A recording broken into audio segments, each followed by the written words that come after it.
This is not a podcast about being broken, although you may have been. This is a podcast about strength for women who find themselves in difficult relationships, including that sometimes difficult one with yourself. We'll look at your relationship through a lens of psychology, faith, and a little dash of my own kind of feminism. We're not fixing them, we're fixing you, and that changes everything. Welcome to Stronger in the Difficult Places. Save yourself, heal your relationships. Listen in. Hey there, welcome. I'm your host, Dr. Zoe, and I'm glad you're here. Today, we're going to talk a little bit about self-love. This podcast, titled Stronger in the Difficult Places, is about finding strength in difficult relationships, including that sometimes difficult one with yourself. So today, we're talking all about your relationship with yourself and self-love. But first up, my win and my fail. So my win is that for you guys who knew about my debacle last week, Thanksgiving came off without a hitch. Our beautiful double oven was delivered Wednesday. Yes, Wednesday before Thanksgiving. I did some prep work. I made sure I had a carpenter come in earlier in the day to make sure that he cut out the dimensions so that when the installers came in, it would go in perfectly, and it did. So thankful for that. We had a wonderful Thanksgiving with friends and family, and it was beautiful, and we didn't have to do takeout. And I'm still working on my procrastination.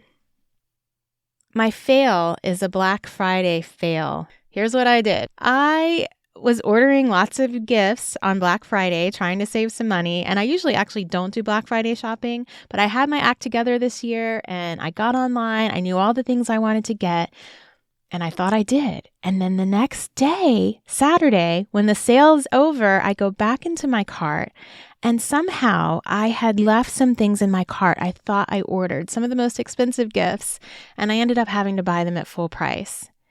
That's what I get for not paying full attention. I probably got distracted. I think I moved some things out of the cart because I was buying some gifts for family members that I was sending.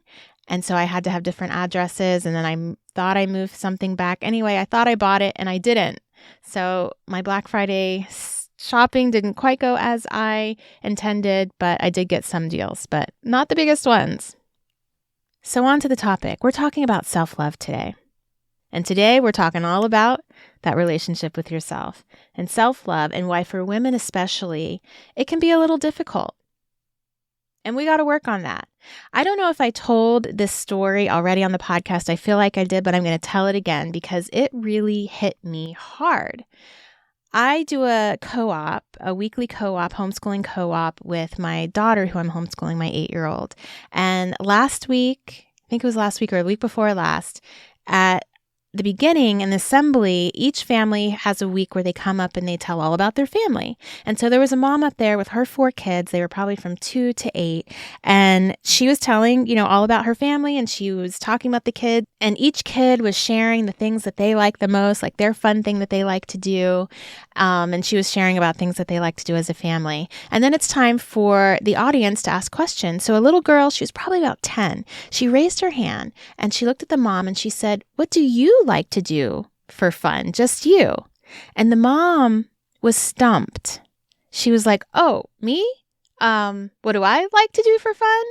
I haven't thought about that in a while." And all the moms kind of laughed because we could relate. This mom had, 4 kids from 2 to 8. Clearly, she's been pouring herself into her kids and getting to know her kids and helping them find the things that they like and enjoy. And she hadn't thought about herself. And she's probably lost herself a little bit along the path. And, all the moms could relate and we kind of chuckled like, well, of course, if you want to stump a mom, ask her what she likes to do for herself by herself, right? And it was kind of funny, but then it wasn't because it kind of hit me hard. Like, oh, why is it that everybody else matters but her? Why is it that, we teach our children to find themselves, right? To learn their purpose, to seek out their purpose, to get to know who they are. And we want our kids to do that. We want our kids to find out what their purpose is and walk it out on this earth. And yet, sometimes we lose our own way as women. because we feel that it's no longer fair or okay for us to focus on ourselves. And so this episode is for that mama, whose name will be unnamed, who couldn't figure out what she liked to do, what mattered to her. And to me, I see that as not loving herself well, although she was a phenomenal mom and she loves her kids well. We got to work on loving ourselves well, ladies. So, we're taught sometimes women, girls are taught to love everyone else except themselves, because even as we teach our girls to harness their passion, they're still watching us. And if we can't do that for ourselves, what we're really teaching them is that, maybe this is good for childhood, but when you grow up, your job is to be about everybody else and to forget who you are and to forget about yourself, right? Christianity teaches us that love is self-sacrifice, that it's self-neglect and martyrdom, especially targeted towards women, that's what love is. I don't think that Jesus modeled this, but I think that the culture of Christianity teaches us that. We're taught that Christian love requires us to sacrifice ourselves for other people, to put our needs ahead of others, and to neglect ourselves, and an endless need to serve, right? And I think there's some things have gotten a little warped when it comes to that, because early biblical scholars who wrote the Bible wrote largely to a male audience.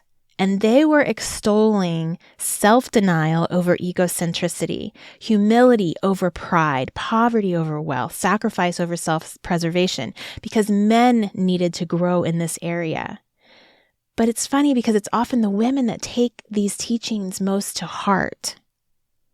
When women are already born, it is in our DNA, it is in our genes, right? We are not just socialized, but our brain is bathed in estrogen and chemicals that allow us to be nurturing first. So we are already bent that way. We don't need to be pushed further that way, because being pushed further that way is actually detrimental. And it's important to note that love is not the same as martyrdom, that taking up the cross is not the same as getting on it. Jesus did that as an ultimate self-sacrifice when he was done being human. But as a human, Jesus did not model that. As a human, Jesus rested. He filled himself up, even when others wanted more from him. He denied them to go take care of himself so much that they got angry at him. That is the example that he modeled as a human, because he understood that he had to fill himself up first before he could go do the things he was meant to do in the world. And when we act solely out of self-denial and sacrifice, it's not health, it's not obedience, it's a fast route to burnout and dysfunction.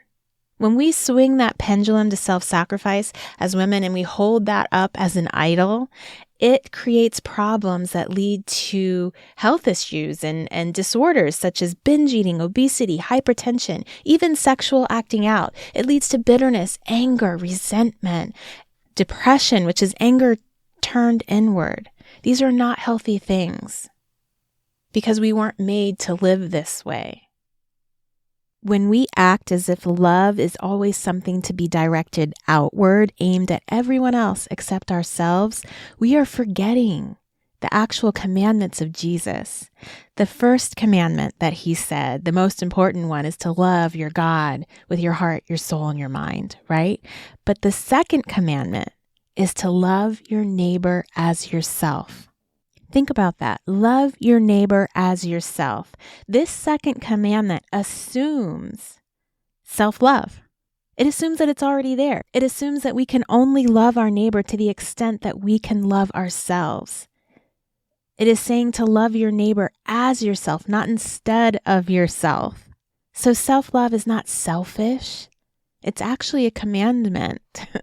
Love yourself and love other people just as much as you love yourself. Love yourself and love your kids and your husband and your family and the people that you serve just as much as yourself. Because the consequence of not loving yourself is that you become out of touch with your own needs, your own desires. You become the woman who can't answer that question. You lose your sense of voice. You lack the capacity for genuine relationships that are built on reciprocity and mutuality. And the biggest one is that it limits our ability to live into our God-given gifts, the reason why God put you here on this earth, which, yes, is part to raise your children. Yes, it's part to love and care and nurture. But there's more. There's more. That's good stuff. But you have a purpose separate from that. And that matters. See, love is not only self-sacrifice. Sometimes that's there, of course. Love is giving of yourself. Love is a desire to care for, to protect, to connect, and deeply understand the other. It's not only self-sacrifice. And here's the thing for you women. Of course, as a mom, you would give your life for your child, but you don't have to on a daily basis. Most of us never have to, ever. And so it doesn't have to be an either or. We don't have to swing the pendulum so far that we are neglecting ourselves and harming ourselves and not loving ourselves because we feel that that means that we're loving others better.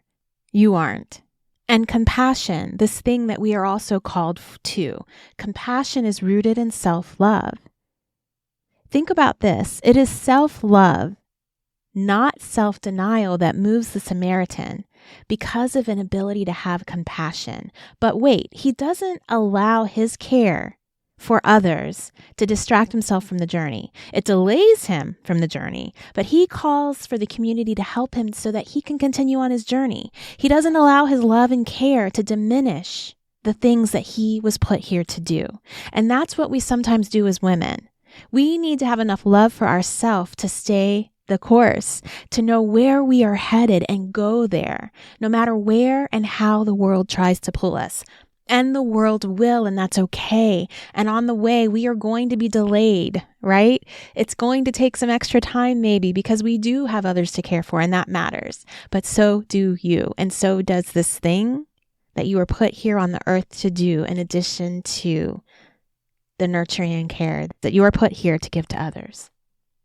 Sometimes, my friend, simply loving yourself is an act of holiness. So today, if someone were to stop you right now and say, hey, how do you love yourself? What's that thing that you like to do? What's your passion? What's your purpose? Why are you here? What lights you up? What makes you happy? I hope that you have an answer because it matters and you matter. And I didn't come to preach to you today, but I guess maybe I did.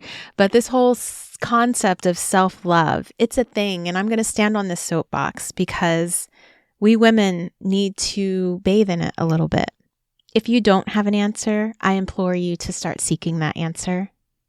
And if you do have an answer, good for you. Keep going. Love yourself, my friend. Thank you for listening to Stronger in the Difficult Places. New episodes go up weekly on Tuesdays for the most part. Connect with me on social media. And please make sure you subscribe if you haven't already to this show and share it so that other people can find it. Have a super week.